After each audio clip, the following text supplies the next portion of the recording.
Welcome to JR media. Srikakulam జిల్లాలో ఆలయాలనే target గా చేసుకున్న దొంగలు మరోసారి రెచ్చిపోయారు. కాశీబుగ్గ పూజారి వీధిలో ఉన్న సంతోషమాత ఆలయంలో అర్ధరాత్రి తర్వాత చోరీ జరిగింది. ఆలయ ప్రవేశ ద్వారం తాళాలు, గర్భగుడి తాళాలను పగలగొట్టి లోపలికి చొరబడిన దుండగులు అమ్మవారి మెడలో ఉన్న బంగారు పుస్తెలు, కాసులను అపహరించారు.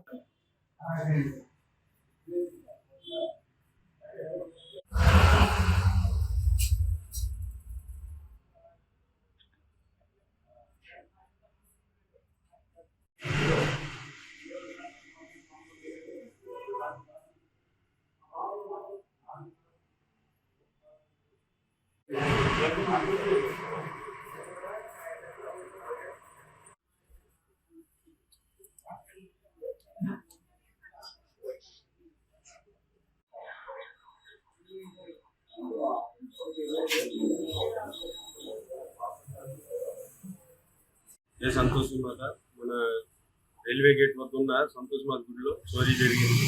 అమ్మవారి మెడలో ఉన్న 4 కాసులు, అలాగే పుస్తుల తాడు, వేస్ట్ బంగారం కూడా పట్టుకుని ఎంత ఉంటుంది? 6 తులం ఉంటుంది మన ఖర్చా ప్రకారం. వేస్ట్ బంగారం మొత్తం కలిపితే 1 తులం ఉంటుంది అనుకుంటున్నాను. మీ పేరు? నా పేరు దేవి ప్రసాద్ ఉండండి. నాది పూజారి వీధి, ఇక్కడే నేను గత 20 సంవత్సరాల్లో ఇక్కడే నేను చేస్తాను.